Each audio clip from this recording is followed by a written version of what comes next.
राधा सरस बिहारी जी के चरणों में अर्पित करते हैं। ध्यान पूर्वक सब लोग सुनिएगा।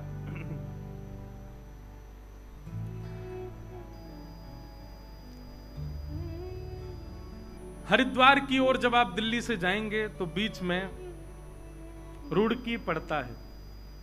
उससे पूर्व में ही अगर आप एक देहरादून का मार्ग अपनाएंगे तो उसी मार्ग में बीच में एक स्थान पड़ेगा जिसका नाम है देवबंद। क्या नाम है? देवबंद। अब इसका पूर्व नाम तो देवबन ही रहा होगा। बाद में कालांतर में लोगों ने, क्योंकि जहां ऐसे रसिकजन विराजमान रहे वहां देवबंद नहीं रह सकते, वो देवबन ही रहा होगा।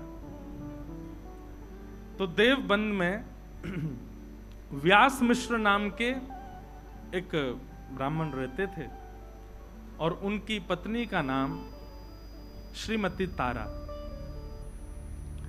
व्यास मिश्र जी जो थे ये बहुत अच्छे ज्योतिषाचार्य थे और ज्योतिष का ऐसा प्रभाव इन्होंने सब पर डाल रखा था कि महाराज खूब भीड़ लगी रहती थी लोगों की पुछवाने के लिए।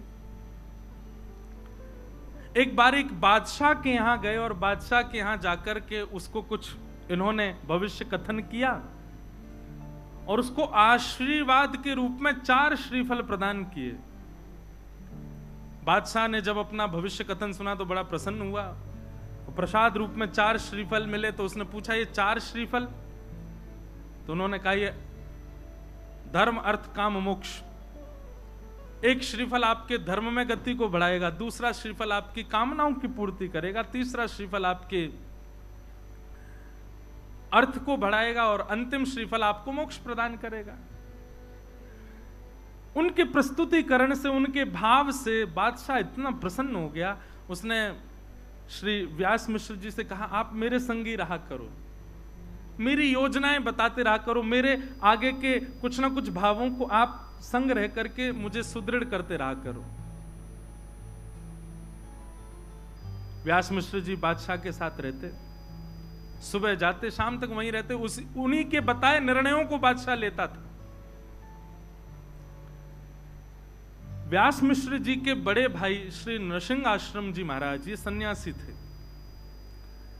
एक बार आप वृंदावन जा रहे थे और बीच में ही देवबंद पड़ा।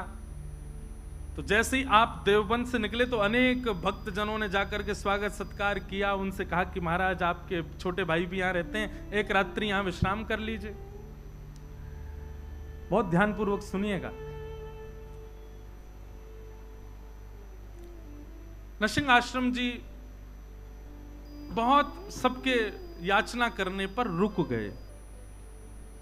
सब प्रणाम करने आए तो व्यास मिश्र जी अपनी पत्नी तारा के साथ में, बड़े भैया हैं, प्रणाम करने आए। प्रणाम किया, दोनों को आशीर्वाद दिया। जैसे ही प्रणाम करके उठे तो नृसिंह आश्रम जी ने व्यास मिश्र जी के ललाट को देखा और देख करके बोले चिंता की रेखाएं दिख रही हैं, बहुत चिंतित लग रहे हो आप, क्या बात है? अत्यंत संकोच के साथ सकुचाए भाव से निवेदन किया, सब कुछ है भैया, सब कुछ है आपकी कृपा से, गुरुदेव की कृपा से, भगवत कृपा से सब कुछ है, पर हरिभक्त परायण एक संतान नहीं है। नृसिंह आश्रम जी हंसने लगे, बोले तुम पूरी दुनिया का भविष्य बताए फिरते हो, अपना भविष्य नहीं देख पा रहे। और रही बात भाई संतान नहीं है तो इसको भगवत प्रसाद मानो, दोनों ही भजन करो, मत पड़ो उस भाव के पीछे। मैं कथा में एक बात कहा करता हूं, प्रकृति आपको जो सहज रूप से दे दे उसको स्वीकार करो। प्रकृति ने आपके लिए जिस भाव को नहीं रखा उसके पीछे मत भागो, चाहे वो संतान हो, चाहे वो ब्याह हो, चाहे वो कोई भी संबंध क्यों ना हो, संसार की कोई वस्तु क्यों ना हो। आप प्रकृति के पीछे दौड़ करके, भाग करके, दुनिया भर के क्रियाकलाप करके, दुनिया भर के जो है तंत्र मंत्र करके और योजनाएं बना करके अगर किसी वस्तु को पालोगे, प्रसन्न नहीं रह पाओगे। इसलिए प्रकृति जो दे उसको स्वीकार करो। पर यहां पर महाराज जी एक प्रश्न उठता है, ऐसे तो नंद यशोदा के भी लाला नहीं थे, उन्होंने भी तीर्थों में जा जा करके खूब प्रार्थना करी। हमारे नाना जी एक बात कहते थे।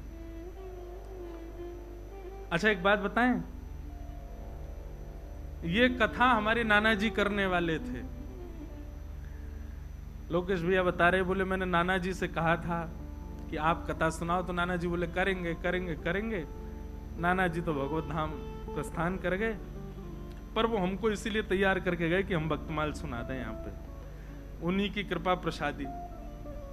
हमारे नाना जी के जिनने दर्शन किए होंगे ना, ये समझ लो कि उनको मतलब उनके बड़ भाग्य ही होंगे कि हमारे नाना जी के दर्शन हुए। ऐसे अद्भुत महापुरुष। वो एक बात बताया करते थे, बोले लाला पुत्र की याचना तो करी है नंद यशोदा ने, पर पुत्र के याचना में पुत्र कैसा चाहिए वो भावना क्या है? विष्णु आराधनार्थाय।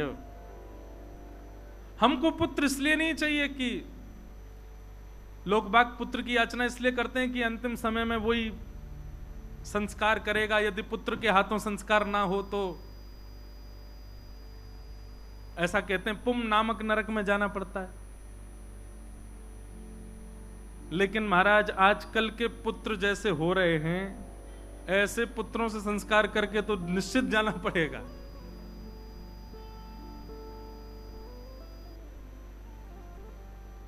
पूज्य मलुकपीठ वाले महाराज जी एक चरित्र सुनाते हैं एक भक्त का।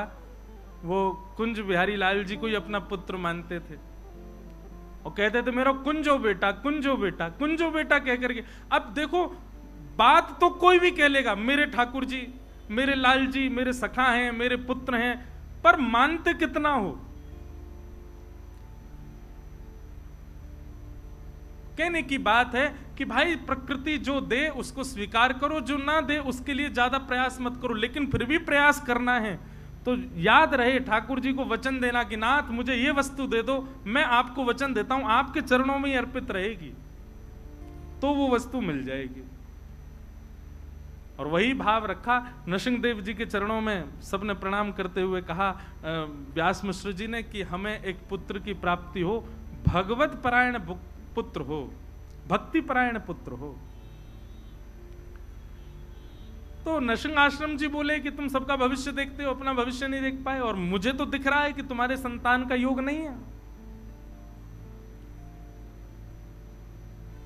अब तक तो व्यास मिश्र जी बोल रहे थे, लेकिन तारा मां ने थोड़ी सी प्रार्थना करते हुए हाथ जोड़ के कहा, बोले भगवान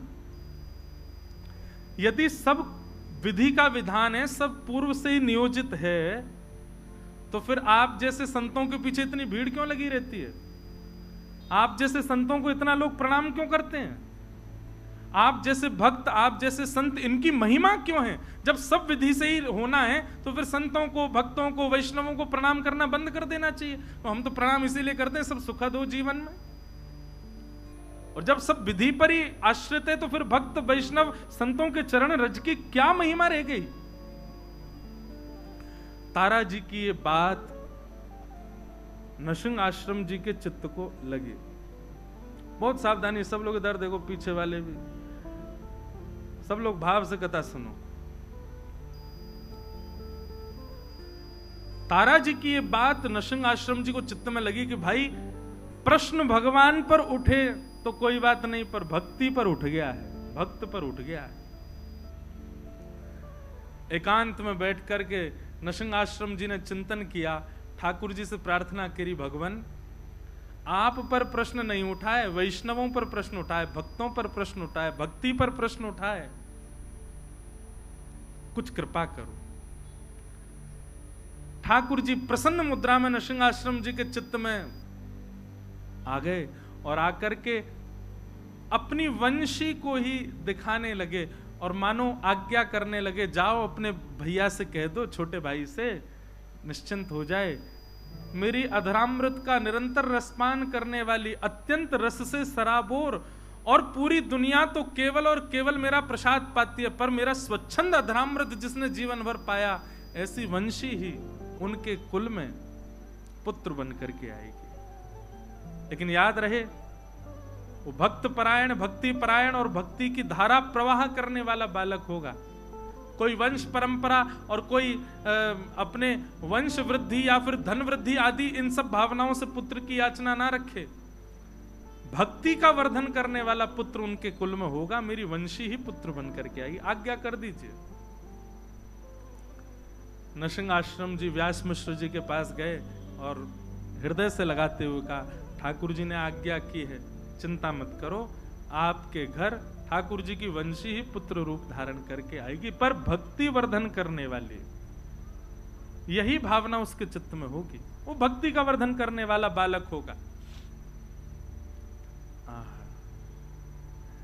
कुछ समय बीता और तारा मैया के गर्भ में भक्तराज श्री हरिवंश जी आए। महाराज जी, इतना सुंदर वर्णन है चरित्र में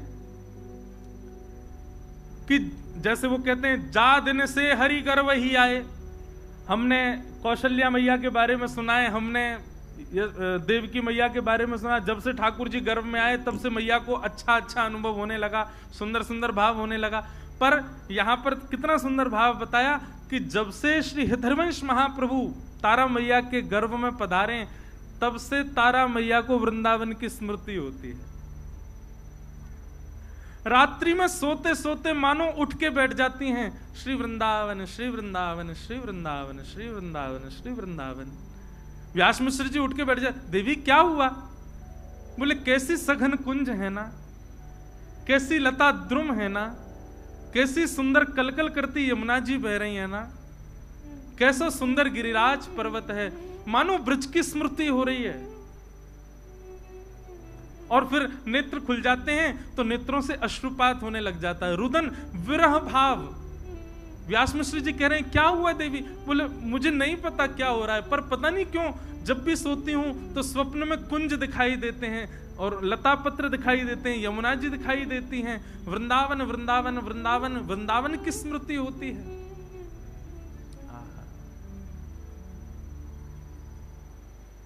ऐसो श्री वृंदावन।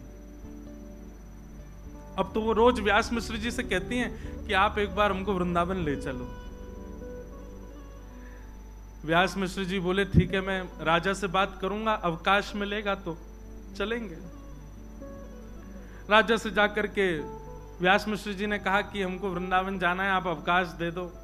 तो राजा ने कहा, अरे आप क्यों जाएंगे, हमारा आगरा जाने का कोई योजना बन रही है, तो हम जाएंगे, पूरी व्यवस्था के साथ जाएंगे, तो हमारे संगी चल देना।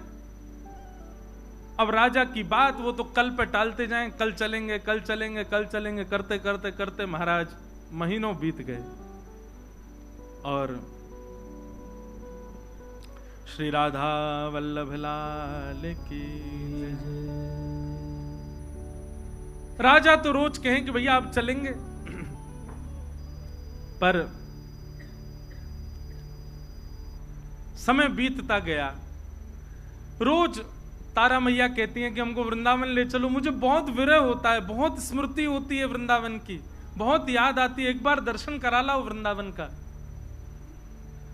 जब अंतिम माह चल रहा था, बस अब प्रकट होने ही वाला है बालक, उस स्थिति में मां आ चुकी हैं, तब राजा आकर के कहता है व्यास मुझसे, बोले हमारी आगरा की योजना बन गई है, चलो।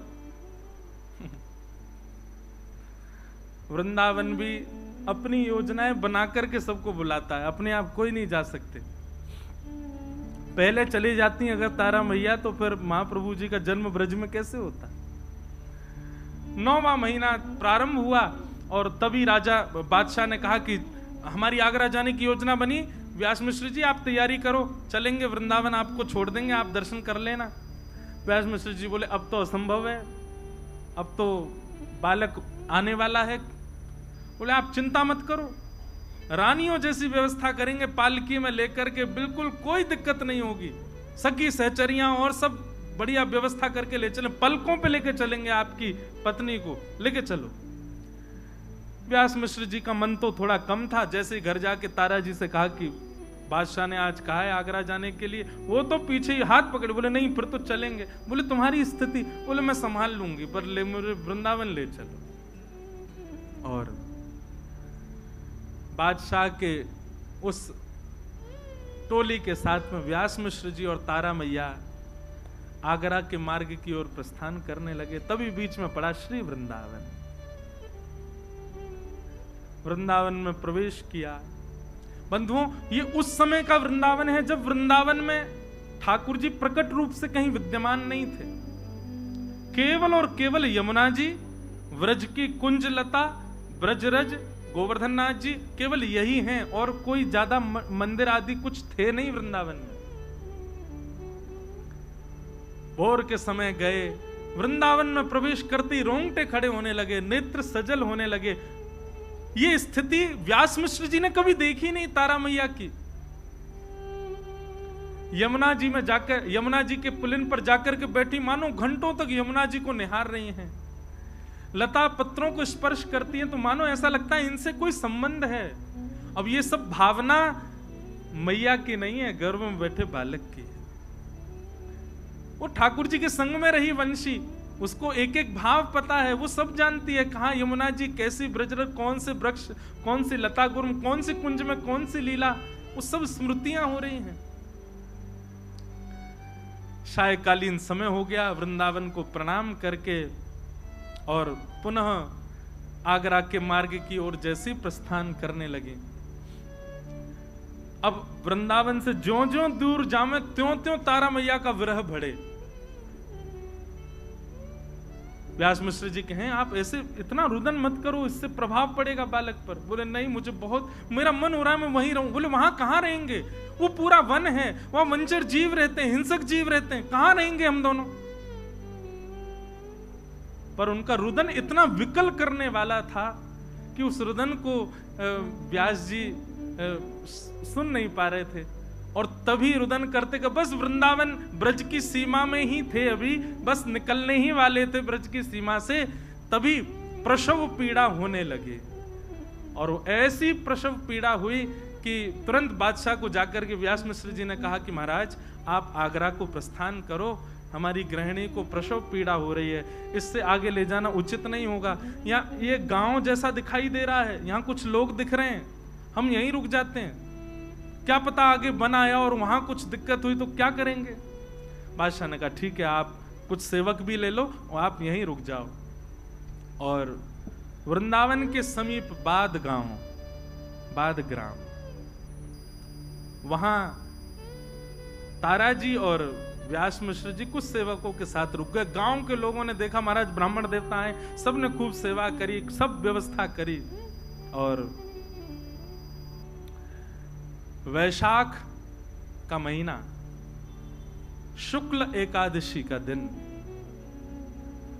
वैशाख शुक्ल एकादशी, और जैसे ही भोर का समय हुआ है, भोर के सूर्य उदित होने वाले हैं। यहां तो पृथ्वी पर सूर्य उदित हुए हैं और वहां तारा मैया की कोख से हमारे ब्रजमंडल के निधि श्री राधा वल्लभ लाल जी को विराजमान करने वाले परम वैष्णव, परम भक्त शिरोमणि श्री हितहरवंश महाप्रभु जी का प्रादुर्भाव हुआ। बधाई हो, बधाई हो, बधाई हो, बधाई हो, बधाई हो, बधाई हो। आहा, ऐसे नेक्से से लाला प्रकट भय हैं। हमारे सरस कुंज के आचार्यों ने, मैं आज देखो कितनी ऊंची बात, हमारे सरस कुंज के आचार्यों ने ग्रंथों में आचार्यों की बधाई गाई। मैंने भैया से पूछी, मैंने कि राधा वल्लभ जी की बधाई नहीं, बोले राधा वल्लभ जी की नहीं, आचार्यों की है। मैंने कहा यही तो कृपा प्रसाद है। और यहाँ अब हम कुछ बधाई गायन करें ने का महाप्रभु जी प्रकट में, फिर महाप्रभु जी की लीला सुनकर फिर राधा वल्लभ जी को प्राकट्य हुए को।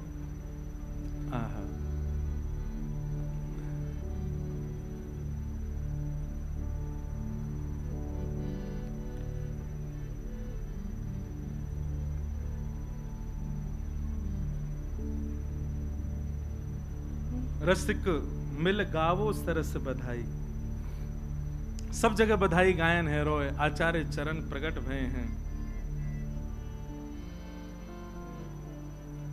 रसिक मिल गावो सरस बधाई, रसिक मिल गावो सरस बधाई, रसिक मिल गावो सरस बधाई, रसिक मिल गावो सरस सरस बधाई। श्रीमत हित हरिवंश रसिक वर, श्रीमत हित हरिवंश रसिक वर, श्रीमत हित हरिवंश रसिक वर, श्रीमत हित हरिवंश रसिक वर। हे भूतल प्रगटो भाई, रसिक वर गाओ सरस बधाई। रसिक वर गाओ सरस बधाई। रसिक वर गाओ सरस बधाई। रसिक मिल गाओ सरस बधाई। श्रीमत हित हरिवंश रसिक वर, श्रीमत हित हरिवंश रसिक वर। भूतल प्रगटे भाई, रसिक वर, रसिक वर, रसिक वर गाओ सरस बधाई। रसिक वर गाओ सरस बधाई। रसिक वर गाओ सरस बधाई। रसिक वर गाओ सरस बधाई। ये महाराज जी हमारे ब्रज के से लग रहे हैं। ब्रज के हो का? वृंदावन के हो, राजपुर के? ये तो हमारे स्वामी जी हरदास जी के गांव के हैं भैया। अरे भैया जय हो जाओ। वाह।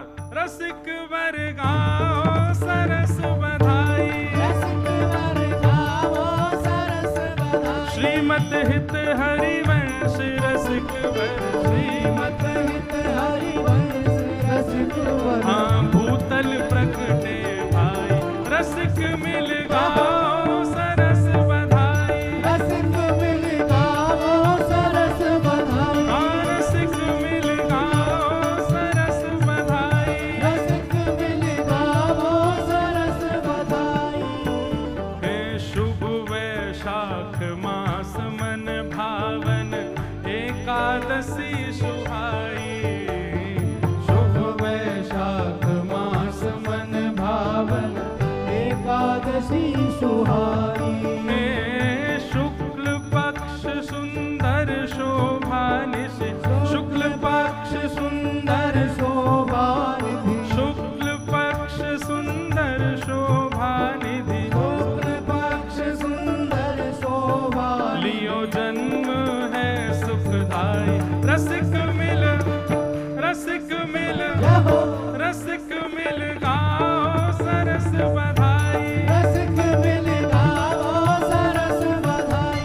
रसिक सब गाओ सरस बधाई। रसिक सब गाओ सरस बधाई। श्रीमत हित हरिवंश रसिक वर, श्रीमत हित हरिवंश रसिक वर। हाँ भूतल प्रगटे भाई, रसिक मिल गाओ सरस बधाई। रसिक मिल गाओ सरस बधाई। रसिक मिल गाओ सरस बधाई। रसिक मिल गाओ सरस भैया बधाई। आप में से वृंदावन राधा वल्लभ जी के दर्शन कौन कौन ने किए हैं बताओ। और आज जिनने राधा वल्लभ जी हमको प्रदान किए उनको उत्सव मन रहा और ऐसे बैठे हो सब रे। अरे ठाकुर के उत्सव में तो सब नाचे, रसिकन के भक्तन के उत्सव में नृत्य करो भुजा उठा के। रसिक मिल, रसिक मिल, रसिक मिल गाओ सरस बधाई। रसिक मिल गाओ सरस बधाई। रसिक मिल गाओ सरस बधाई। रसिक मिल गाओ सरस बधाई। हे श्रीमन मोहन कर में वंशी, राखत हेतु बढ़ाई। श्रीमन मोहन कर में वंशी, राखत हेतु बढ़ाई।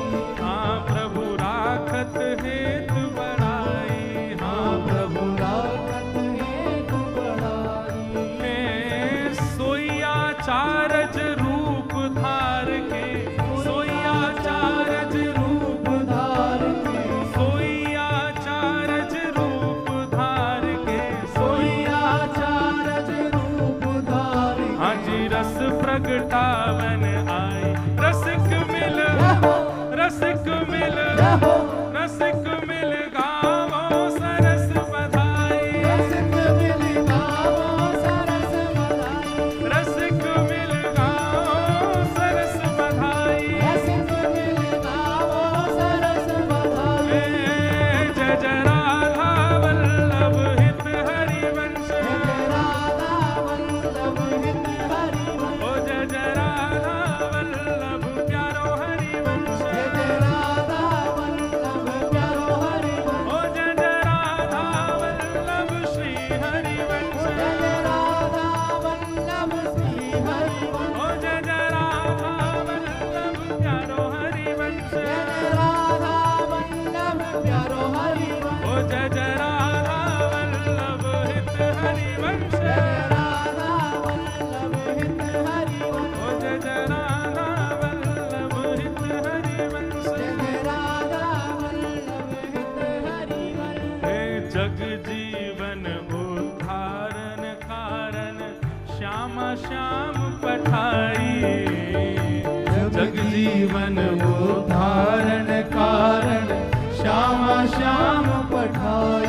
श्री गोविंद देव जी को भी पता चले कि आचार्य उत्सव है।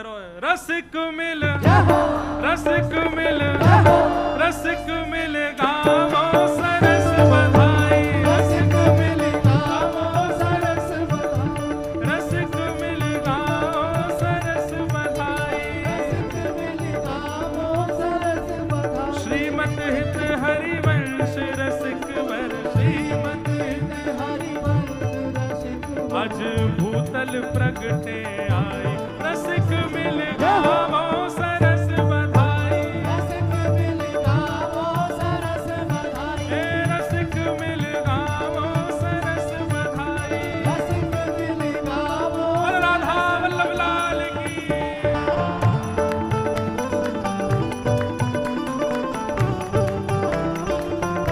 बधाई हो।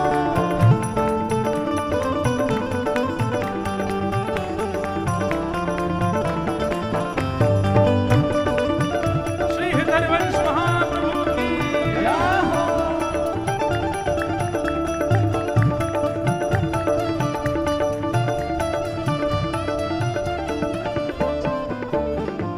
मिश्रा व्यास घर कुल की नारी, हिल मिल के जुर आई।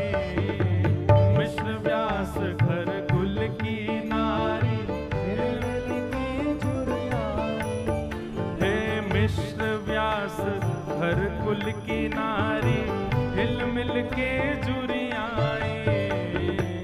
मिश्र व्यास घर कुल की नारी, हिल मिल के जुड़ आई, हे सुभग साथिये द्वार धराए, सुभग साथिये, द्वार धराए, सुभग साथिये द्वार धराए, सुभग साथिये द्वार धराए। और मोतिन चौक पुराए। रसिक मिल, रसिक मिल, रसिक मिल गावो सरस बधाई, रसिक मिल गावो सरस बधाई, रसिक मिल गावो सरस बधाई। रसिक मिल गावो सरस बधाई। हित हरिवंश जो प्रगट भये, हित हरिवंश जो प्रगट भये, हित हरिवंश जो प्रगट भये। हित हरिवंश जो प्रगट भये, आज भूतल प्रगटे आई, रसिक मिल गावो सरस बधाई, रसिक मिल गावो सरस बधाई, हे रसिक मिल गावो सरस बधाई। रसिक मिल गावो सरस बधाई। ध्वजा पताका तोरण रूप, बंदन माल बधाई। ध्वजा पताका तोरण रूप, बंदन माल बधाई, गावन लगी सोहिले सजनी, गावन लगी सोहिले, सजनी, गावन लगी सोहिले सजनी, गावन लगी सोहिले सजनी।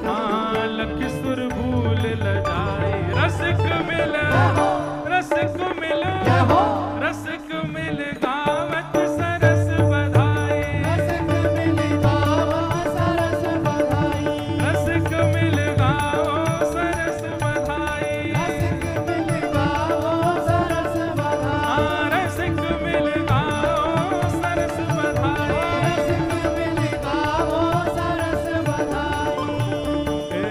नौबत भजन लगी अतिलोनी, छम छम मुदत बनाई। नौबत भजन लगी श्री राधा वल्लभ लाल की। सहनाई, नौबत भजन लगी। आज मैं हूँ भिंडला सखी बन गया हूँ। भिंडला सखी पता कौन कौन है? एक ठाकुर जी के समय पे गोबर चुरावे वाली गोपी, वहाँ को नाम है भिंडला सखी। दाढ़ी वाली भिंडला सखी। और भैया सुनो, अब अकेले ब्यास जी थोड़ी ओढ़ के बैठे, सबरे ओढ़ो, और भाई लोग भी ओढ़ो। जब अब खाते लाओगे मुझे ना बताओ, रूमाल ही ओढ़ो। अरे हित सजनी जी प्रकट भइए, बधाई हो, बधाई हो, बधाई हो, बधाई हो, बधाई हो। बधाई हो। नौबत बजन लगी अतिलोनी, छुम छुम मदद मनाई। नौबत बजन लगी अतिलोनी, अद्भुत शहनाई। केसर चंदन चहुदिस छिड़के, केसर चंदन चहुदिस छिड़के, केसर चंदन चहुदिस छिड़के, केसर चंदन चहुदिस छिड़के। आज महके चहुदिस छाई, रसिक मिल, रसिक मिल, रसिक मिल गाओ सरस बधाई। रसिक मिल गाओ सरस बधाई। रसिक मिल गाओ सरस बधाई। रसिक मिल गाओ सरस बधाई। रसिक मिल गाओ सरस बधाई। रसिक मिल गाओ सरस बधाई। राधा वल्लभ हित हरिवंश, राधा वल्लभ हित हरिवंश। ओ जय जय राधा वल्लभ प्यारो हरिवंश, राधा वल्लभ प्यारो हरिवंश। ओ जय जय राधा वल्लभ हित हरिवंश, राधा वल्लभ हित हरिवंश। जय जय राधा वल्लभ हित हरिवंश, राधा वल्लभ हित हरिवंश। ओ जय जय राधा वल्लभ हित हरिवंश। राधा वल्लभ हित हरिवंश। एक सब ब्राह्मण देवता एक माइक ले लो वहां पर। क्यों? जैसे ही महाप्रभु प्रकट भय तो का भयो है, विप्रवेद ध्वनि करत हर्ष, युत पुष्पांजलि बरसाई। विप्रवेद ध्वनि करत हर्ष, युत पुष्पांजलि बरसाई। वेद ध्वनि करो महाराज। हरि ओम स्वस्ति न इंद्रो वृद्धश्रवाः, स्वस्ति नः पूषा विश्ववेदाः, स्वस्ति नस्तार्क्ष्यो अरिष्टनेमिः, स्वस्ति नो बृहस्पतिर्दधातु। विप्रवेद ध्वनि करत हर्ष, युत पुष्पांजलि बरसाई। विप्रवेद ध्वनि करत हर्ष, युत पुष्पांजलि बरसाई। पुष्पांजलि बरसाई। पुष्पांजलि बरसाई। सरस माधुरी हित सजनी के, सरस माधुरी हित सजनी के। सरस माधुरी हित सजनी के, सरस माधुरी हित सजनी के। आज दर्शन कर हर्षाई। सबक मिल, रसिक मिल, रसिक मिल गावे सरस बधाई। गावे सरस बधाई। हे रसिक मिल गावो सरस बधाई। रसिक मिल गावो सरस बधाई। हे हरिवंश रसिक वर प्रगटे, हित हरिवंश रसिक, श्री हित हरिवंश रसिक वर प्रगटे, हित हरिवंश रसिक।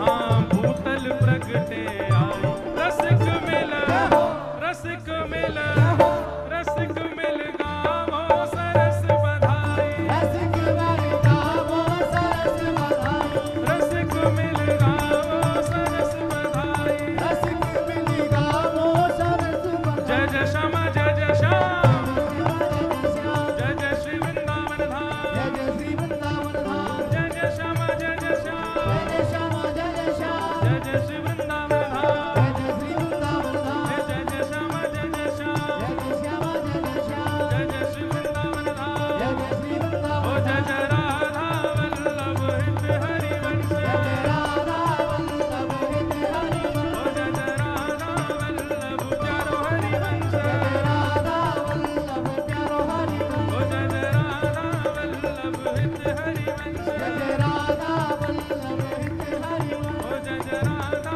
वल्लभ प्यारो हरिवंश। जय राधा वल्लभ। श्री राधा वल्लभ लाल की, श्री हृदयवंश महाप्रभु की, श्री राधा सरस बिहारी लाल की बधाई हो, बधाई हो, बधाई हो। बधाई हो। आचार्य उत्सव की बधाई हो।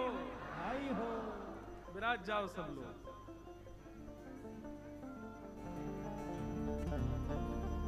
वाह।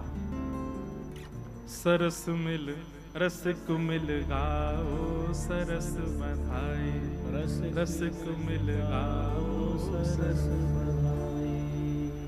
श्रीमत हित हरिवंश जो प्रगटे, श्रीमत हित हरिवंश जो प्रगटे, भूतल पर है भाई रसिक मिल गाओ सरस बधाई, रसिक मिल गाओ सरस बधाई। हाँ रसिक मिल गाओ सरस बधाई, रसिक मिल गाओ सरस बधाई। महाप्रभु जी का प्रादुर्भाव हुआ। आहा। हितरवंश महाप्रभु का स्वरूप इतना सुंदर बताया सब रसिकों ने कि महाप्रभु जी को बाल्यकाल से लेकर के उनके विराजमान समय तक जब भी किसी ने देखा वो मोहित ही हुआ श्री महाप्रभु जी के रूप पर। क्यों महाराज जी? जब ठाकुर जी गोपियों को नहीं दिखते थे तब मधुर वंशी ही गोपियों को खींचती थी। तो वंशी तो कब से मधुर है, वंशी तो कब से सरस है, और वही वंशी ही रूप धारण करके आई हैं श्री महाप्रभु जी का। महाप्रभु जी का प्रादुर्भाव हुआ। वर्णन आता है चरित्र में कि सबसे पहला शब्द श्री हितरवंश महाप्रभु ने श्री राधा यही कहा। अभी तक दंतावली भी प्रकट नहीं हुई है और प्रथम वाक्य ही मुख से प्रकट हुआ है, श्री राधा श्री राधा श्री राधा। आजकल के माता पिता बालक नेक बड़ा हो जाए तो उससे बुलवाते हैं, बोलो मम्मा पापा चाची चाचा दीदी, नाम बुलवाते हैं। अरे नहीं, बालक जैसे ही आवे, देखो कृष्ण कठिन है वो ना भूल पाएगो, राधा। महाराज जो जिह्वा को तंतु से छुबाते हैं तब ध शब्द का प्रयोग होता है।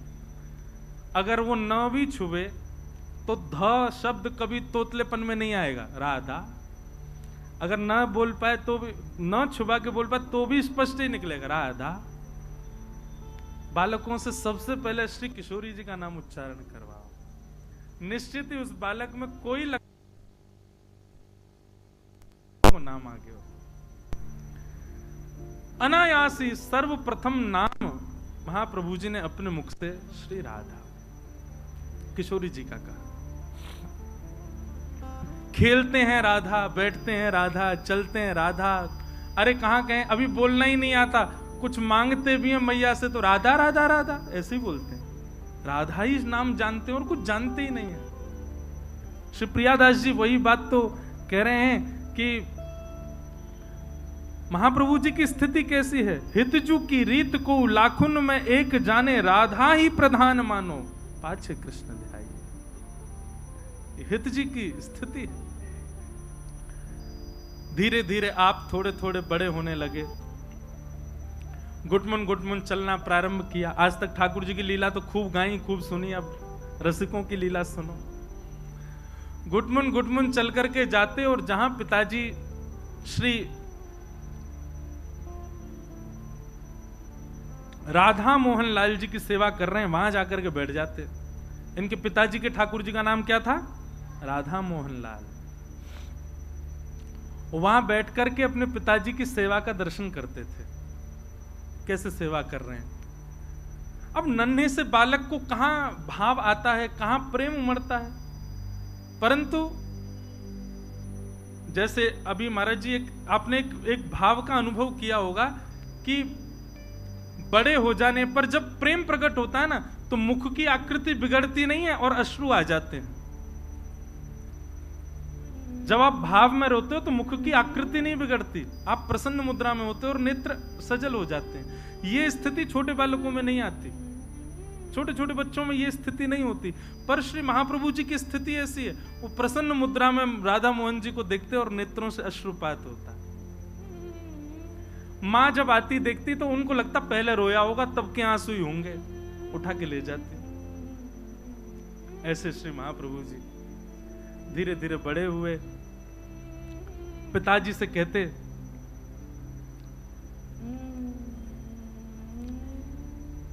सेवा में जाने के लिए साथ में, तो पिताजी बालक समझ करके पीछे ही छोड़ देते, बोले तुम बाहर ही रहना, अंदर नहीं आना, मैं सेवा कर रहा हूं। तो बेचारे द्वार पर ही खड़े खड़े देखते। स्थिति ऐसी हुई कि अब सेवा के बगैर रहा नहीं जाता। वंशी तो कैसे रहे ठाकुर के बिना। और महाप्रभु जी के 4 स्वरूप बताए गए हैं। वे आचार्य भी हैं, वे ठाकुर जी की अधर की वंशी भी हैं, वे अंतरंग भाव से सहचरी भी हैं, और श्री हित, हित का मतलब ही होता है प्रेम, प्रेम स्वरूप हैं। 4 स्वरूप बताए ना श्री प्रियादास जी महाराज ने। रहें कैसे सेवा के बिना? सेवा ही उनका सर्वस्व, उसके बिना कुछ आते। पिताजी नहीं प्रवेश करने देते तो बाहर चले जाते। बच्चे तो खेलते थे, और महाप्रभु जी बैठे बैठे राधा राधा राधा चिंतन करते। उनका खेल ही सेवा है। प्रिया प्रियतम का अंतरंग विलास ही वैष्णवों की सेवा। उनका खेल ही वही है, उनकी दिनचर्या ही वही है, उनकी रहो बस, दोनों युगल सरकार प्रसन्न रहो, इसी में ही हमारा सुख। महाराज एक पद में पढ़ रहा हूं कछु दिना पहले, तो वह पद में और जैसे ही ठाकुर जी गए तो ठाकुर जी को पटकाऊ उरझ गो, श्री जी भी उरझ गई, ठाकुर जी भी उरझ गए। तो सब सखियां अपने स्थान से उठ गई। अरे दोनों उरझ गए, चलें तो। तभी ललिता विशाखा सखी ने सब रोक लिया, बोले सुनो उर्झे ही रहने दो इन्हें। बोले उर्झे ही रहेंगे तो कम से कम नेत्रन के सामने तो रहेंगे, सूरज गए तो कहीं और चले जाएंगे, उर्झे ही रहने दो। अब ये कितनी अंतरंग बात है, ये महलों की चर्चा है, बाहर वाले इनको पता ना पड़ेगी यह बात की। महलन की चर्चा, महल में क्या होता है ये महल वाले ही जानते हैं, बाहर घूमने वाले बस अंदेशा लगाते रहते हैं ये चल रहा होगा। ये सब चर्चाएं अंदर भीतर की हैं, ये कौन समझे। तो रसिक जनों का खेल, रसिक जनों का जीवन, रसिक जनों की दिनचर्या केवल सेवा है ठाकुर जी की, उसके अलावा कुछ कर ही नहीं सकते वो। तो हितरवंश महाप्रभु क्या करते, अब सेवा भीतर तो मिलती नहीं, तो बालक बाहर खेल रहे होते, वो आके कहते चलो हरिवंश हमारे साथ खेलो। अच्छा, नाम हरिवंश क्यों पड़ा? क्योंकि जब नरसिंह श्री इनके जो बड़े भैया थे नरसिंह आश्रम जी, जब इन्होंने कहा कि ठाकुर जी ने आज्ञा दी है कि तुम्हारे वंश में भगवान की वंशी ही प्रकट होंगी पुत्र रूप धारण करके, याद रहे तुम्हारा वंश वर्धन होने वाला नहीं था, हरि ने वंश बढ़ाया है, इसलिए अपने बालक का नाम हरिवंश रखना। इसलिए उनका नाम हरिवंश रखा गया। जिनके वंश को हरि ने ही बढ़ाया है, जिनके वंश को हरि ने ही प्रारंभ किया, वो हरिवंश। और हित नाम क्यों लगा? हित माने प्रेम। जो प्रेम प्रदायन करता है कौन? हरि ने जिनका वंश बढ़ाया वो हित हरिवंश। तो हरिवंश चलो खेलो हमारे साथ। तो हरिवंश जी कहते मेरो खेल कछु अनोखो है, कछु अलग है। अच्छा, हम थोड़ी बताना भूल गए, बाद गांव में अवतार हुआ, जन्म हुआ, उसके बाद वे भी फिर माता पिता के साथ देवबंदी चले गए, जन्म ब्रज में ही हुआ। तो बच्चों के साथ बोले हम अलग लीला करें। वो क्या लीला करोगे? तो गौर वर्ण का एक बालक, गोरा गोरा बालक, उसको तो पीतांबरी पहना देते, उसके गले में हार पहना देते, उसके सिर पर मुकुट पहना देते, उसको पटका पहना करके वन के कुछ पुष्पों को लेकर के कान पर लटकाए दिए, कछु यहां कर दिए, इस प्रकार उनका श्रृंगार कर देते। और श्याम वर्ण का एक बालक, श्याम वर्ण के बालक को नीचे माताओं वाला जो होता, क्या बोलते हैं उसको, नीचे जो पहनती हैं लहंगा, हाँ लहंगा, लहंगा, ऊपर चुनरी, नाक में नथवे, सर मैया की निकाल लाते। और श्याम वर्ण के बालक को बिल्कुल गोपी जैसा श्रृंगार कर देते। मतलब मन में भाव क्या आता कि किशोरी जी तो आज पीतांबरी पहन करके, मुकुट पहन करके घूम रही हैं, और श्याम सुंदर सखी बन करके घूम रहे हैं, ऐसी भावना आती उनके। परिवर्तित श्रृंगार कर देते। उनके श्रृंगार को ठाकुर जी स्वीकार करते थे। कैसे? यहाँ श्री व्यास मिश्र जी भोग की थाली लेकर के आए और श्री राधा मोहन लाल जी के सामने जैसी पधराई और पर्दा करके गए। थोड़ी देर बाद जैसे ही पर्दा हटा करके भोग उठाने लगे, भोग उठाते ठाकुर जी को देखा, सो क्या पाया कि ठाकुर जी तो गोपी बने हुए हैं चुनरी ओढ़ करके, और किशोरी जी जो है उन्होंने मुकुट धारण कर रखो। परिवर्तित श्रृंगार उनकी सेवा में हो जाता। व्यास मिश्र जी बोले, मैंने तो सुबह श्रृंगार किया था, मुकुट तो मैंने ठाकुर जी को धराया, ये ठाकुर जी चुनरी ओढ़ के काहे को बैठे हैं, और ये किशोरी जी मुकुट धारण करके बैठी हैं। श्रृंगार परिवर्तित कर दिया, दोबारा से ठीक किया। पता नहीं कहां दिमाग रहता, आजकल बुढ़ापा आ गया है। श्रृंगार व्यवस्थित करके और अनवसर का समय करके, और जैसे ही गए वापस, थोड़ी देर बाद लौट करके जब आए और जैसे पर्दा पुनः खोला तो फिर से क्या पाया, ठाकुर जी ने फिर से चुनरी पहन ली, किशोरी जी ने फिर से मुकुट धारण कर लिया, फिर से श्रृंगार परिवर्तित है क्यों? व्यास मिश्र जी बोले, जी हो क्या रहा है, ये लाल जी कैसी लीला कर रहे हैं? तभी आपकी दृष्टि बाहर गई और बाहर खिड़की से झांक करके आपने देखा तो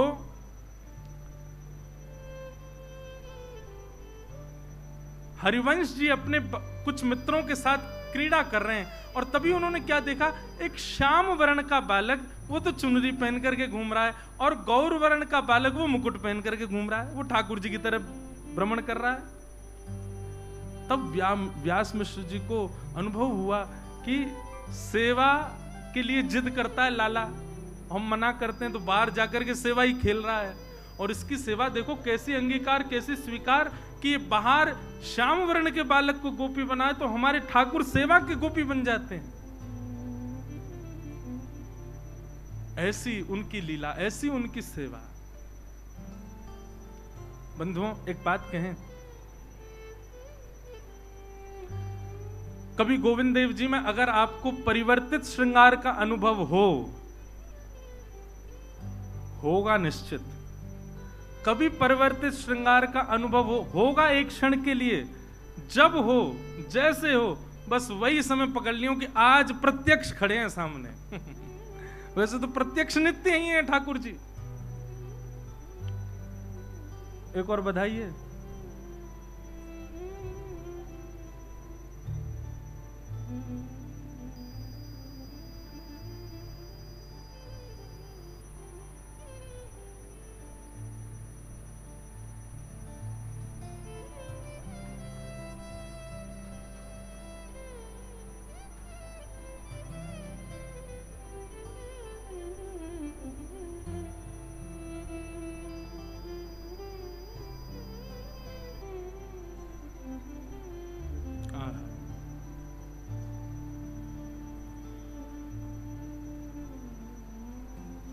जो उरझवे वाली लीला बताई ना, वही लीला को भाव, वो सरस माधुरी जी कोई पद है। हा हा वाह।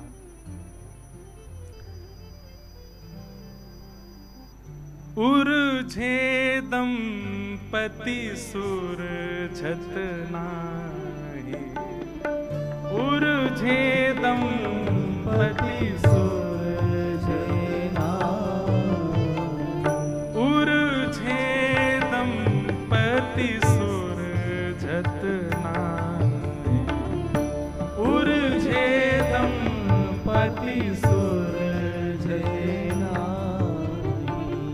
परम प्रेम की उर्झनी उर्झे, परम प्रेम की उर्झनी सुन के गाओ, परम प्रेम की उर्झन उर्झे, परम प्रेम की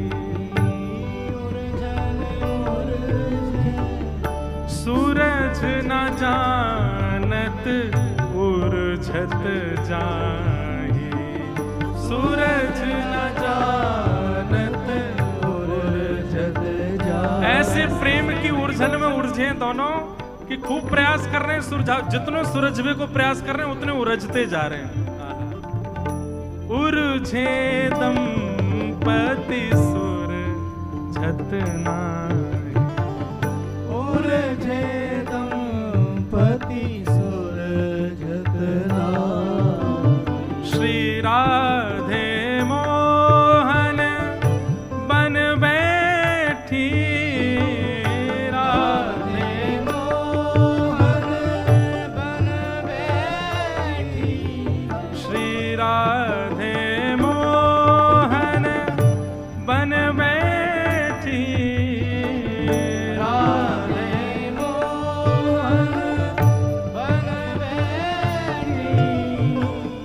मोहन राधे हैं दरसाई। मोहन राधे हैं बरसाई। ललित लतन तर रंगे नेह रंग। ललित लतन तर रंगे नेह रंग। रति मैन लखी छवि छब सकुचाई।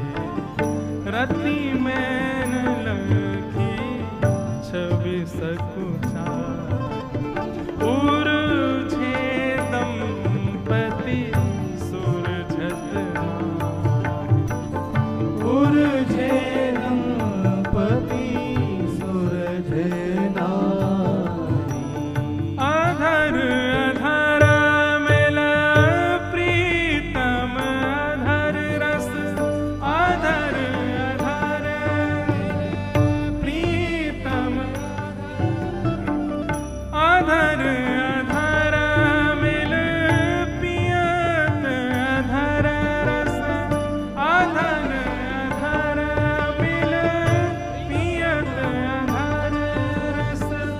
हिल मिल हिय लग के हर्षाई। हिल मिल हिय हर्षाई। एक प्राण तन मन है एक ही। एक प्राण तन मन है एक ही। एक प्राण तन मन हुए एक ही। एक प्राण तन मन है एक ही। जल तरंग बत रूप लखाई। जल तरंग रूप लखाई। हे सरस माधुरी सिंधु युगल वर। सरस माधुरी सिंधु युगल। हे सरस माधुरी सिंधु युगल वर। सरस माधुरी सिंधु युगल वर। सखी गण मीन मगन अब गाहे। सखी गण मीन मगन अब गाहे। कितना सुंदर भाव है। सरस माधुरी सिंधु युगल वर। सरस माधुरी सिंधु युगल। ये दोनों युगल कौन है? सरस माधुरी जी कह रहे हैं ये दोनों युगल ही सिंधु हैं, माने समुद्र हैं। सरस माधुरी सिंधु युगल वर।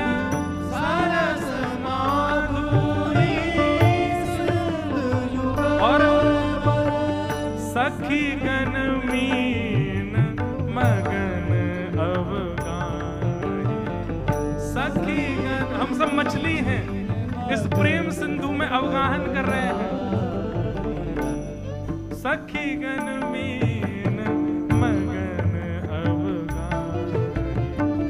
सखी गण मीन मगन अब गाहे। हे उरझे दंपति सुर झतनाई। उरझे दंपति सुर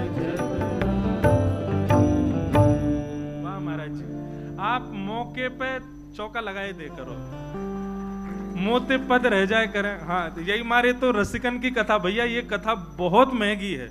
महंगी मतलब बहुमूल्य कथा है, दुनिया में कथा है, ये सब जगह सारी कथा महंगी है, पर ये बहुत ज्यादा महंगी है। यहाँ वही आ रहे होंगे जो हृदय से बहुत धनवान है, जिनको हृदय अधिकारी होगा वही या कथा में आ रहा हो, क्योंकि ऐसे रसिक जन बैठ करके कथा सुन रहे हैं।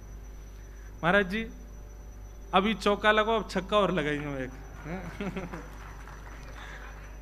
हैं?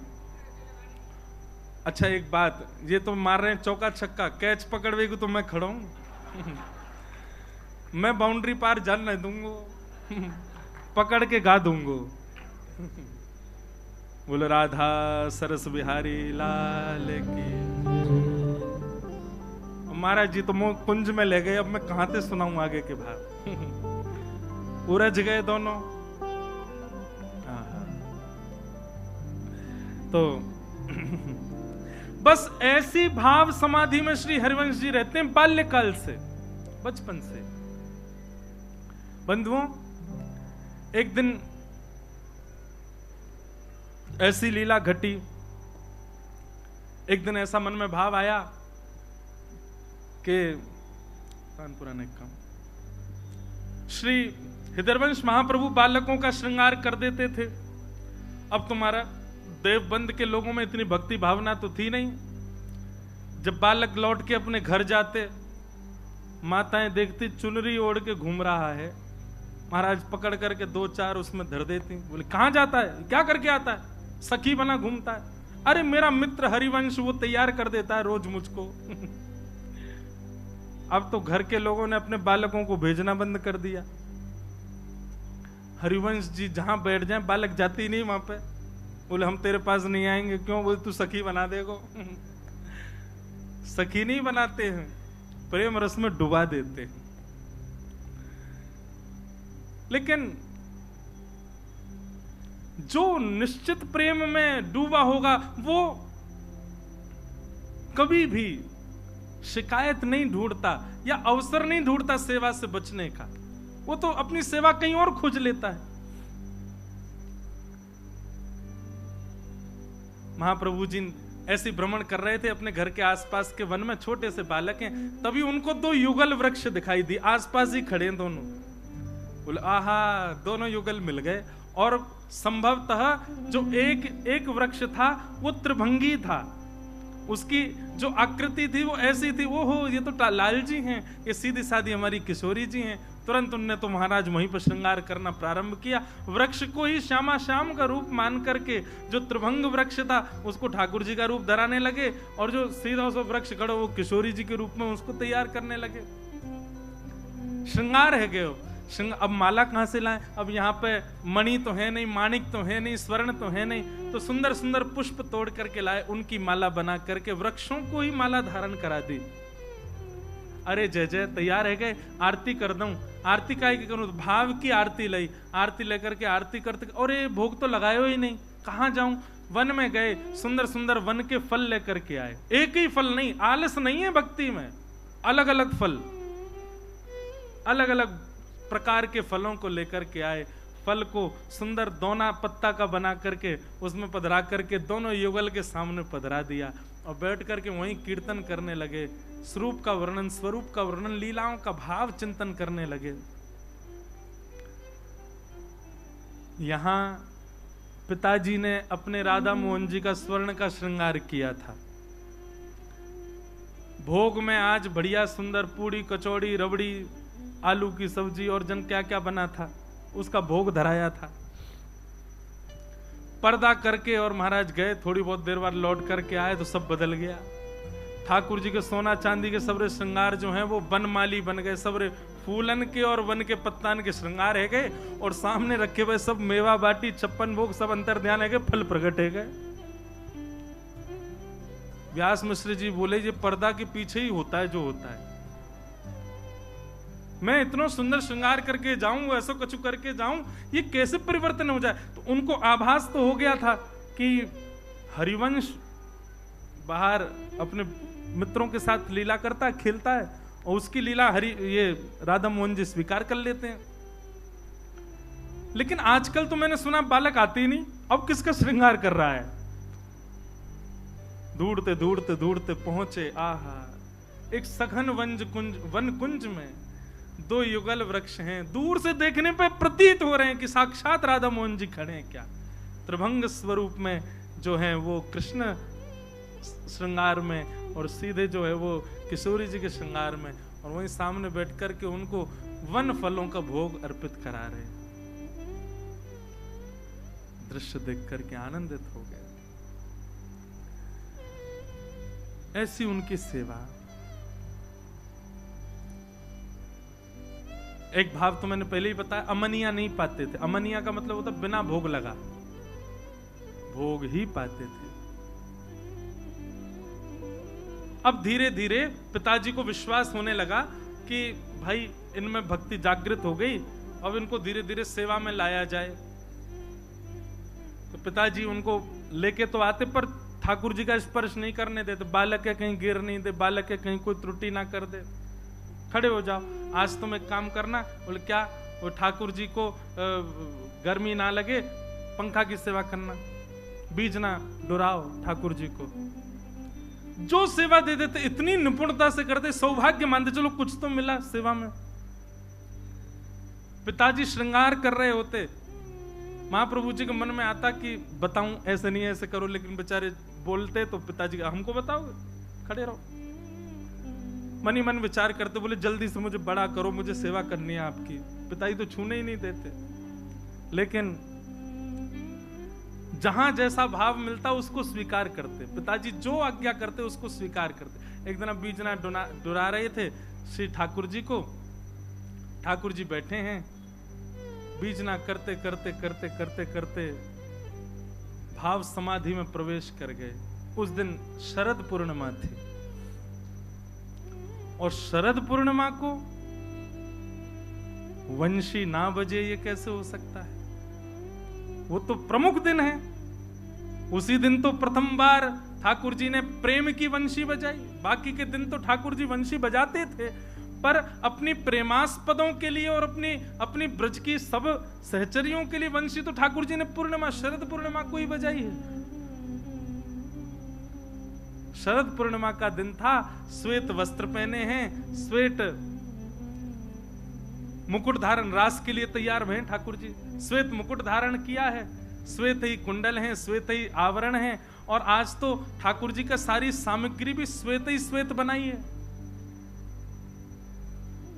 ठाकुर जी को प्रसादी भी उस दिन श्वेत ही पधराई जाती है। सब ठाकुर जी श्वेत ही श्वेत पाते हैं। और श्री महाप्रभु जी सेवा में खड़े हैं, करते करते करते करते अब मानसी की स्थिति आने लगी। मानसी की स्थिति क्या है?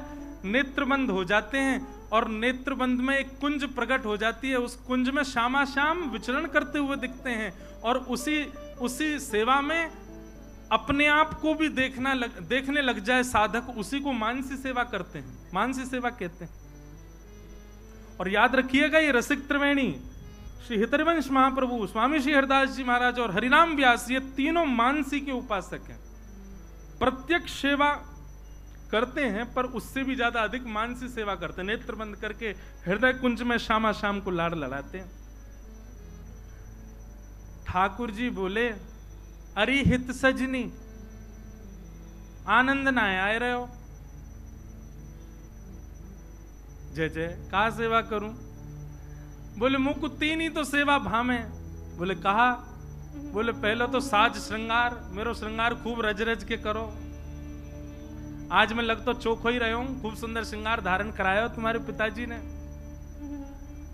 दूसरों मुख को प्रिय है भोग, और वो भोग भी तुम्हारी मैया बना करके ला रही है, श्वेत श्वेत सब बना रही है। वादना कड़ी भी बिना हल्दी डाले बने, ठाकुर जी की सेवा की, श्वेत ही रहेगी कड़ी भी।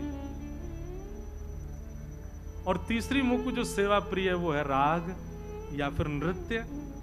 मुख रिझाओ, मेरे सामने या तो नृत्य करो या फिर कछु गा के सुनाओ। जे जब तक ठाकुर जी को कुछ सुनाया नहीं जाता, बुरा नहीं मानिएगा, तब तक सेवा ठाकुर जी को ऐसी लगती है जैसे बिना नमक की सब्जी। आपने मसाले तो खूब डाले, आपने घी तो खूब भरपूर मात्रा में डाला, आपने बढ़िया सब्जी को पकाया, सब कुछ सिद्ध किया, लेकिन नमक नहीं डालो, तो जितने मसाले डले, जितनी सामग्री डली, उन सब का कोई प्रयोजन रह पाएगा? नहीं। आपने श्रृंगार खूब बढ़िया कर दिया, आपने भोग बहुत सुंदर सजा दिया, लेकिन ठाकुर जी को कुछ गा के नहीं सुनाए हो, तो आप यही समझ लियो कि आपकी सेवा तो भई, लेकिन नमक नहीं पड़ो। ठाकुर जी पा तो लेंगे, लेकिन बार बार कहेंगे सुख ना यार हो, आनंद ना यार हो। इसलिए भैया राग बहुत जरूरी है। अब महाराज जी उनकी बात आती है जिनको राग गाने ही नहीं आते, वो क्या करने? महाराज जी घर वाले यूं करें, यानी हमारे जो है का नींद वीद सब उड़ा रखी, रोज सवेरे ही रैंकन लगे। अच्छा एक बात कहे, अष्ट सखाओं की वार्ता में एक प्रसंग आता है कि एक बार कोई श्रीनाथ जी के सामने गा रहा था, बेसुरा गा रहा था, स्वर नहीं था बिल्कुल भी, और वो इतनी जोर जोर से आलाप ले ले करके, क्योंकि गाने वाले को लगता है मैं सुरीला ही गा रहा हूं, गाने वाले को यही लगता है कि मैं अच्छा ही गा रहा हूं, और वो ऐसा रज रज के गावे। इतने में कुंभन दास जी आ गए। कुंभन दास जी आकर के बोले क्या कर रहे हो भाई? राग सुना रहा हूं ठाकुर जी को। बोले तेरे राग में एक भी स्वर तो बढ़िया लग नहीं रहा है, काय को ऐसे गा रहा है?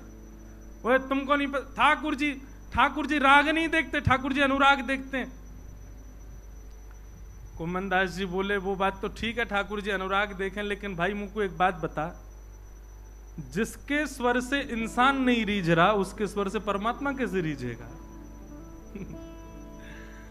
तो महाराज कुंभन दास जी तो ऐसे ही अष्ट सखा तो कछु भी भाव के, पर याद चक्कर में गानों मत छोड़ी हूं, गाओ, भले ही घर वाले पीछे डंडा लेके भागे, फिर गाओ, ठाकुर जी को नित्य सुनाओ। हमारे एक पंडित जी हैं, उनसे गाना नहीं आता, वो जबरदस्ती हमारे लाल जी के सामने गाते हैं, जबरदस्त रोज गाते हैं। और महाराज जी मैं उनसे कहूं, मैंने कि तुम्हारा सा तो सध नहीं रहा है, तो बोले आप अभी सा पे ही पड़े हो, मैं तो का साध रहा हूं। का जो स्वर ही नहीं होता सप्त स्वरों में, वो का साध रहे। मैंने कि का साध रहे हो? बोले हाँ। जो टीवी में दिखाए गए ये वो महापुरुष नहीं है, वो दूसरे हैं, वो आए नहीं है यहाँ। तो आहा,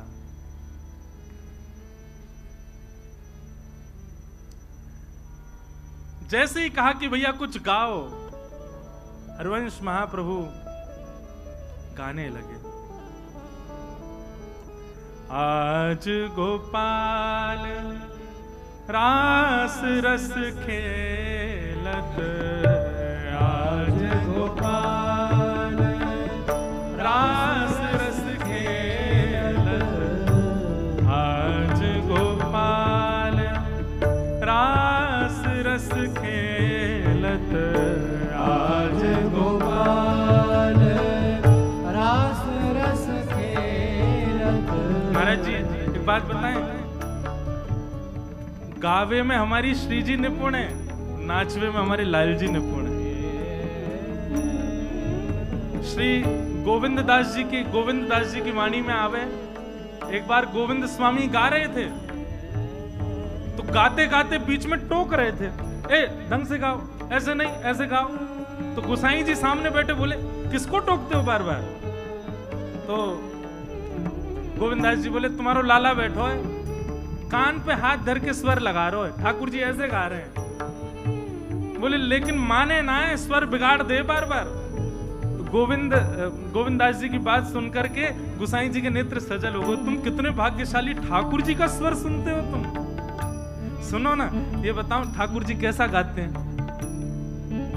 गोविंद दास जी के नेत्र सजल हो गए। बोले मैं कहा बताऊं, जब पंचम स्वर लगावे ना, अपनी कमर पे हाथ धर लें क्योंकि स्वर ना निकले, और जब कमर पे हाथ धर के स्वर निकाले ना, इतनो प्यारो लगे लाला, इतनी सुंदर वाणी लगे लाला की इतनो सुंदर गामे ठाकुर जी।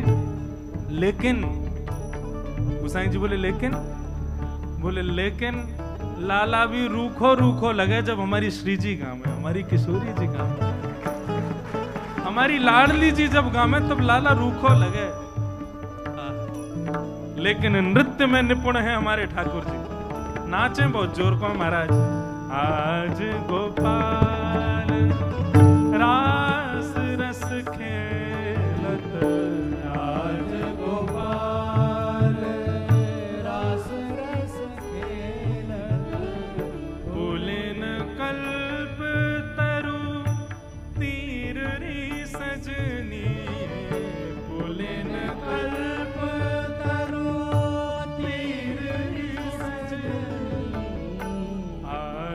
गोपाल रास रस खेलत, आज गोपाल रास रस खेलत, शरद विमल नभ चंद विराजत, शरद विमल नभ चंद विराजत, शरद विमल नभ चंद विराजत, शरद विमल नभ चंद विराजत, रोचक त्रिविध समीर रिसजनी, रोचक त्रिवेद समीर सजनी, हे रोचक त्रिविध समीर रिसजनी, रोचक त्रिवेद समीर सजनी, आज गोपाल रास रस खेलत, आज गोपाल रास रस खेलत, आज गोपाल रास रस खेलत, आज गोपाल श्री रास बिहारी लाल की जय हो। विविध विविध मुद्राएं बनाते हैं, विविध विविध अत्यंत कठिन मुद्राओं को धारण कर लेते हैं ठाकुर जी। किशोरी जी कहती है मुंह को भी सिखाओ, ठाकुर जी पीछे जाकर के किशोरी जी को भी मुद्रा बनाना सिखाते हैं, और दोनों शामा शाम विहार कर रहे हैं, और हरिवंश महाप्रभु सामने बैठ कर के राग सुना रहे हैं।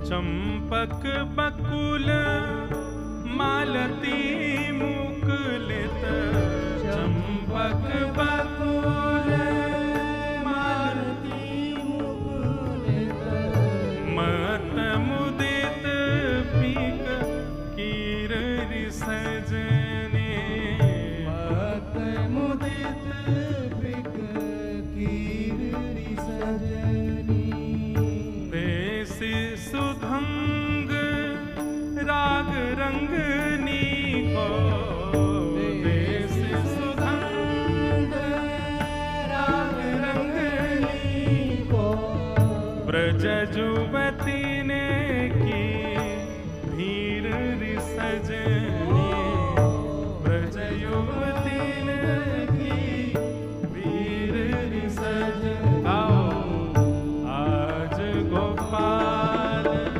रास रस खेलत, आज गोपाल रास रस खेलत, आज गोपाल रास रस खेलत, आज गोपाल रास रस खेलत, मधवा मुदित निशान बजायो, मधवा मुदित निशान बजायो, मधवा मुदित निशान बजायो, मधवा मुदित निशान बजायो, व्रत छाड़ो मुनि धीर रिसजने, व्रत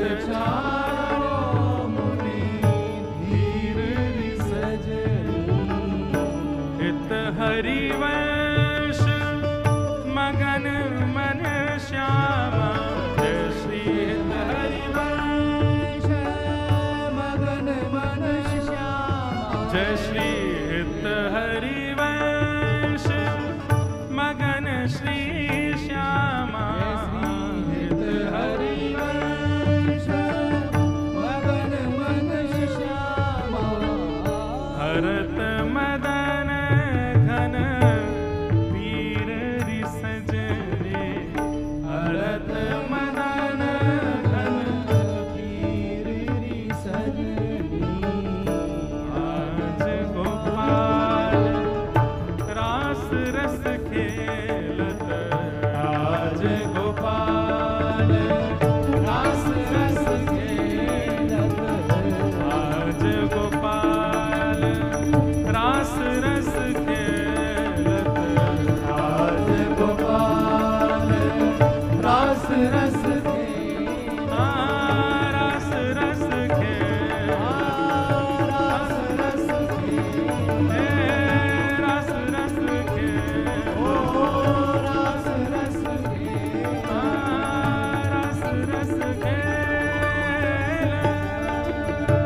महाप्रभु तो रास का पद गा रहे हैं मानसी में, और ठाकुर जी रास विहार कर रहे हैं। और रास करते करते करते करते किशोरी जी ने तो अपनी चुनरी उतार करके और महाप्रभु जी के ऊपर मानो जैसे प्रसन्न है करके उनको उड़ाए दी हो, और ठाकुर जी ने अपने गले की मोती की माला उतार करके श्री महाप्रभु जी के गले में धारण करा दी।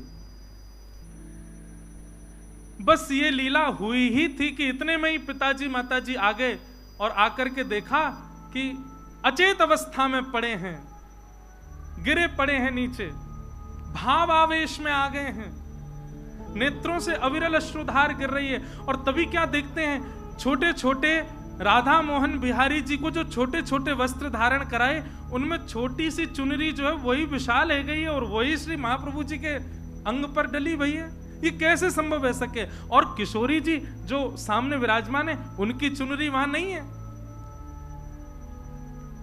प्रत्यक्ष ठाकुर जी अनुभव करा रहे हैं महाप्रभु जी के साथ।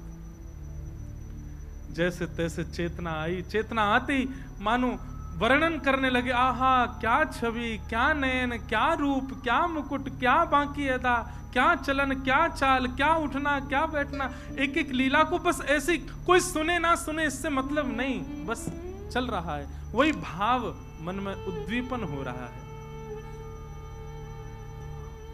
फिर एक बार का प्रसंग आता है कि महाराज हिंडोला का समय आया और ठाकुर जी हिंडोला पे बैठे थे और पिताजी ने सेवा दी थी, दूर की सेवा देते हैं, दूर की सेवा देके गए, बोले झुलाओ ठाकुर जी को। झुलाने लगे, झुलाते झुलाते झुलाते झुलाते इतने में ठाकुर जी फिर बोल पड़े, तुम फिर वही काम कर रहे हो। महाप्रभु जी बोले कहा कियो? बोले अरे श्रृंगार है क्यों, भोग है क्यों, गाओ। महाप्रभु जी फिर गाने लगे। अब तो जैसे ही गाने लगे सोई महाराज हाथ से डोरी छूट गई, तो भाव में चले गए, डोरी छूट गई पर हाथ चल रहे हो और गा रहे हैं। गाते गाते गाते महाराज कहा भयो,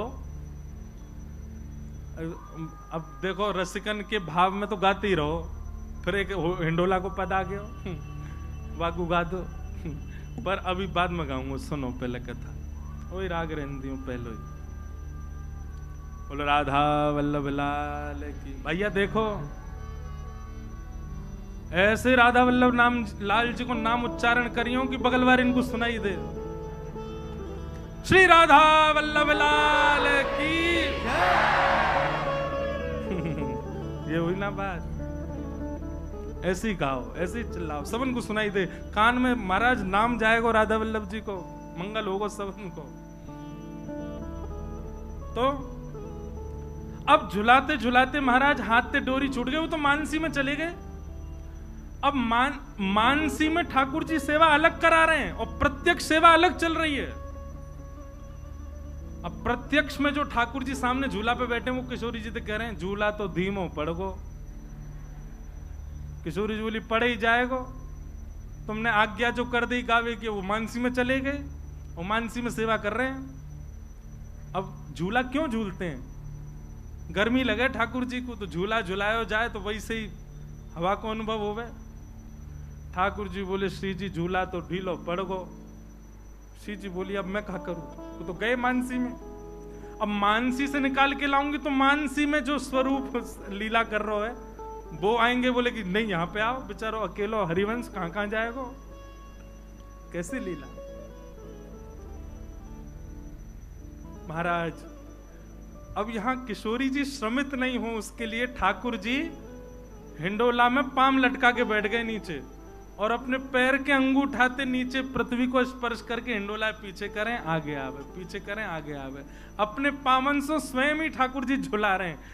स्वरूप सरकार जिनकी से राधा मोहन लाल जी पावन सो ही अपने झूला को आगे पीछे झुला रहे हैं। अब तो झुलाते झुलाते झुलाते पामनते टेक दे दे करके ठाकुर जी तो थक गए, बोले मैं तो हार गो। छोटे से ठाकुर जी बेचारे, इनमें शक्तियों नेक्सी सी रहे, नेक्से से लाल जी थक गए। ठाकुर जी पसीना आगे कहा करें, सो ठाकुर जी ने तो अपने पीताम्बर वगैरह उतार करके सब धर दिए नीचे, बोले वो तो बहुत जोर तो पसीना आ रहे हैं। अब जैसे ही वस्त्र उतार के धरे, इतने में ही व्यास जी आ गए, व्यास मिश्र जी। व्यास मिश्र जी आकर के देखे तो महाराज डोरी छूटी भैया, बस हाथ हिल रहे हो हरिवंश जी को, लेकिन झूला बाकायदा अपनी गति पे ही चल रहे हो। और तभी झूला में विराज रहे युगल सरकार को देखो तो महाराज ठाकुर जी तो नंगम नंगा वस्त्र नीचे पड़े। बोले ये वस्त्र कैसे उतर गए इनके। हरिवंश जैसे स्पर्श किया महाराज भाव समाधि टूट गई, नेत्रों से आंसू गिरने लगे। बोले क्या सुंदर छवि, क्या सुंदर भाव, झूला पे विराज रहे युगल सरकार, कैसो सुंदर। ऐसी स्थिति हो गई। पिताजी समझ गए, बोले स्थिति ऊंची हो गई। अब संग में बैठाने लगे। बोले चलो सेवा करो, ठाकुर जी को ऐसे सजाओ, ये करो। अब हरिवंश महाप्रभु तो मानसी में श्रृंगार करते थे, और मानसी में उनको जैसा श्रृंगार दिखता वो वैसा धराने का प्रयास कर। पिताजी नहीं ऐसे नहीं, ये करो, ऐसे नहीं, ये करो। अब हरिवंश जी बोले श्री जी कृपा करो, मोते सेवा कर नहीं दे रहे, और मेरा मन होवे बार बार मैं आपकी सेवा करूं। स्वप्न में श्री जी प्रकट है गई। बोले तुम काय को चिंता करो, एक काम करो, अपने अपने प्रियालाल जी ले आओ। बोले कहां? बोले तुम्हारे घर के पीछे एक सूखो एक कुआं है, वहां में हमारा एक स्वरूप है, जाओ जाके ले आओ। महाराज विचार नहीं किया, तुरंत उठ करके दौड़े। जल नहीं था उसमें, कूद पड़े सूखे कुआं में। सब लोग चिल्लाने लगे, अरे हरिवंश बालक कूद गया, हरिवंश बालक कूद गया। भीतर तो गिरे, लेकिन जब सबने झांक करके अंदर देखा तो नवरंगी लाल जी को अपनी गोद में लिए हरिवंश जी, सूखा कुआं था उसमें जल आ गया, और जल की परत पर ही बैठे हैं, वो जल ही लेकर के श्री हरिवंश जी को ऊपर आ रहा है। नवरंगी लाल जी, बोलो नवरंगी लाल बिहारी की। श्री राधा नवरंगी लाल जी को लेकर के श्री हरिवंश जी पधारे। अब तो अपने ठाकुर जी आ गए। पिताजी आप अपनी सेवा अपने मन मुताबिक करो, हम अपनी करेंगे। और अपने ठाकुर जी की अपने मन से सेवा करने लगे। कोई और काम ही नहीं है, पूरे दिन सेवा में ही लगे रहते हैं। और वैष्णव का बंधु यही है, वो हरि से विमुख कोई काम कर ही नहीं पाएगा। आप क्षमा करें, ठाकुर जी की भक्ति भी करते हो और बाहर के कामों में भी बहुत निपुण हो, तो निश्चित है कि भक्ति में चूक कर रहे होंगे। और भक्ति में यदि निपुण हो तो निश्चित है बाहर के कामों में आपसे चूक बनती ही बनती होगी। इसका मतलब ये नहीं जबरदस्ती अपने काम बिगाड़ो। बाहर के काम ने बोले महाराज जी कह रहे चूक बने तो समझो घर की भक्ति बढ़ रही है, अनायास होगा। गांव के लोग सब आते, बोले आप एक काम करो, ये बालक पूरे दिन नवरंगी लाल जी में ही लगा रहता, उन्हीं की सेवा करता, या को ब्याह कर दो, ब्याह कर दो, पत्नी आके बुद्धि ठिकाने लगाएगी। महाराज जी वास्तव में ऐसा होता है, ऐसा होता है। जो लोग मना कर रहे हैं उनकी पत्नियां देख लें उनको। कई लोग हाँ करें, नहीं सही बात है, बुद्धि तो ठिकाने लग जाती है। बोले ब्याह कर दो। और महाराज सब लोगों के बहुत कहने पर अब हरिवंश जी को ऐसा तो कुछ था नहीं कि अपनी कोई विशेष इच्छा हो। एक ही भाव कहा होगा कि भैया देख लो, दो दो सेवा हैं घर में, संभालने वाली हो तो करा दो ब्याह। तो श्री रुक्मणी बाई नाम की एक कन्या, उनसे श्री हितरवंश महाप्रभु का विवाह संपन्न हुआ, विवाह मंगल हुआ। विवाह के उपरांत दोनों युगल की सेवा करने, जैसे महाप्रभु जी वैसी उनकी गृहिणी, वो भी सेवा करने लगी। अब गांव के लोग बोले अब क्या करोगे?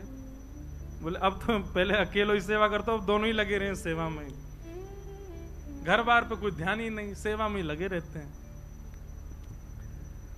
आप श्री के 4 संतान हुई, श्री वनचंद्र जी, कृष्णचंद्र जी, गोपीनाथ जी, और चौथी कन्या हुई साहेब दे। 3 लाला और 1 लाली। बाल्यकाल में ही किशोरी जी ने दीक्षा दे दी थी महाप्रभु जी को। उनको पत्र पर ही जो अपना निज मंत्र है, वो निज मंत्र दिख गया था।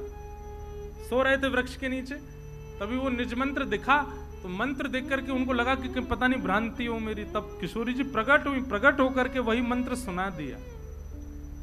तो महाप्रभु जी की गुरु आचार्य कौन है? हित संप्रदाय के जो आचार्य हैं वो हमारी श्री किशोरी जी हैं, राधा रानी। उन्हीं से ही यह वंश प्रारंभ हुआ, यह परंपरा, गुरु परंपरा प्रारंभ हुई।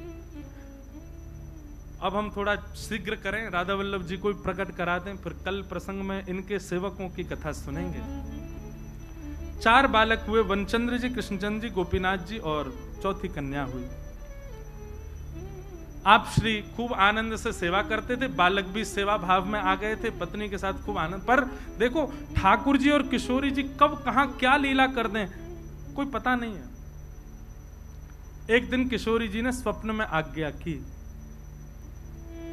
हरिवंश जी अब बहुत दिन हो गए, धाम से दूर हो आप, लीला प्राप्त हो गई, नाम प्राप्त हो गया, लेकिन धाम अभी बाकी। योजना बनाकर के आपका जन्म तो ब्रजमंडल में हो गया था, पर अब बाकी का शेष जीवन ब्रज में व्यवस्थित करो। व्यज ब्रज को व्यवस्थित करना है, ब्रज को पुनर्उत्थापित करना है, इसलिए आप कृपा करके अब ब्रज प्रस्थान करो। तुरंत उठ करके बैठ गए। पत्नी ने कहा क्या हो गया, इतनी रात आप कैसे? बोले देवी अभी अभी आज्ञा हुई है श्री जी की और तुमको स्वीकार करना पड़ेगा। क्या? अब हमें वृंदावन जाना है, ब्रज प्रस्थान करना है। बोले हम भी चलें साथ? बोले नहीं, अब वहां हम कहां रहेंगे, कहां जाएंगे, क्या खाएंगे, क्या, हम तो कैसे भी अपना निर्वहन करेंगे, पर ये बालक हैं, सबका ध्यान रखना। और सबसे बड़ी बात नवरंगी लाल जी की सेवा है, सेवा कैसे वहां लेके जाएंगे? आप यहीं रह करके अब इनकी सेवा करो और हमको आज्ञा दो, हम वृंदावन जा रहे हैं। देखो कैसी लीला घट जाती है, कब कहां क्या हो जाए कुछ पता नहीं। अपने घर से निकल पड़े हरवंश जी और जा ही रहे थे तो मार्ग में शाम हो गई। एक गांव पड़ा चित्थावल, वहां आप रात्रि में एक वृक्ष के नीचे लेटे थे। तभी किशोरी जी, श्री जी का भाव आवे तो समझो दोनों युगल सरकार। श्री जी ने आकर के आज्ञा कर दी,